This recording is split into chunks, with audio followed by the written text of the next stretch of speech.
What's up, guys? Cubeologist here. Today we're going to be covering cases number 2, 3, and 4.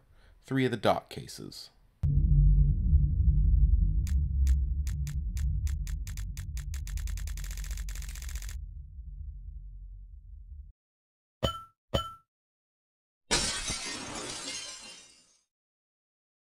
Alright, the first case we're covering today is OLL number 2.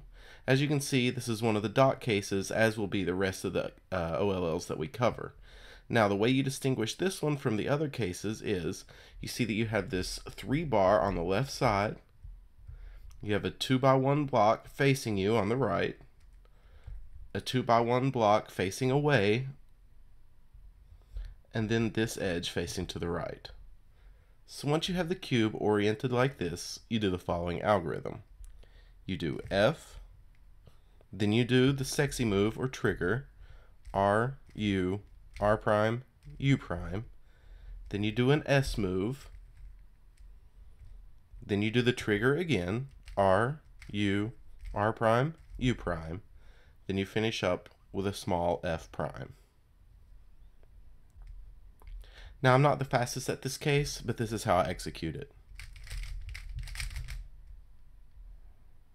That S move, it really helps out if you can bring your index finger to the front layer to keep it from spinning. The next case we're going to cover today is OLL number 3. Now, as you can see with the other case, the dot is oriented and you don't have the L or the bar, but with this piece, you actually have this bottom right piece also oriented. Now, there's another one with just one piece oriented, which is the next one we'll cover, but the way you distinguish these two cases are the way that the side pieces are oriented. Once you have the case like this, you'll see that on the left side, there's a 2x1 block facing left. On the top left, there's a 2x1 block facing up. On the right, there's a 2x1 block facing to the right on the top. And then this edge will be facing you. Once you have the cube oriented like this, you do the following algorithm. Small f, then you do the trigger, R, U, R prime, U prime, then you do a small f prime, then you do a U prime, and then you do F, trigger, R, U, R prime, U prime, and then an F prime. And this is how I execute that case.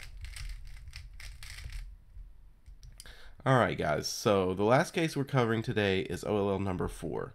Now, as you can see, if you're just looking at the top of the cube, you actually have the same exact pieces oriented. But if you look at the front, you have a 2x1 block facing you rather than just an edge. So in order to do this case, once you've distinguished it from the last case, you put the oriented corner in the top right.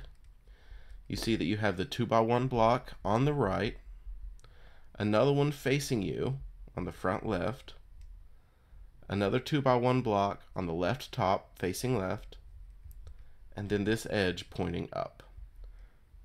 Once you have the cube oriented like this, you do the following algorithm. Small f, then you do the trigger, R, U, R prime, U prime, small f prime, U, F, trigger, R, U, R prime, U prime, F prime. And here's how I execute that case. You'll notice that I push with my left index finger to do that U halfway through. It seems to help me make that algorithm flow a little better. Alright guys, well that's all that we're going to cover today. I actually want to say thank you to the speed solving member TDM. He helped me organize these into a few cohesive groups, which makes them easier to memorize, and I agree with him, his algorithms are a little better than the ones I used. So that's what I'll be using, and I just wanted to let you guys know that I didn't do it on my own, and I wanted to say thank you to him. But I appreciate you guys watching. If you're following along, go ahead and subscribe, and we'll finish up in the next 2 or 3 days, and I hope to see you soon, guys. Bye.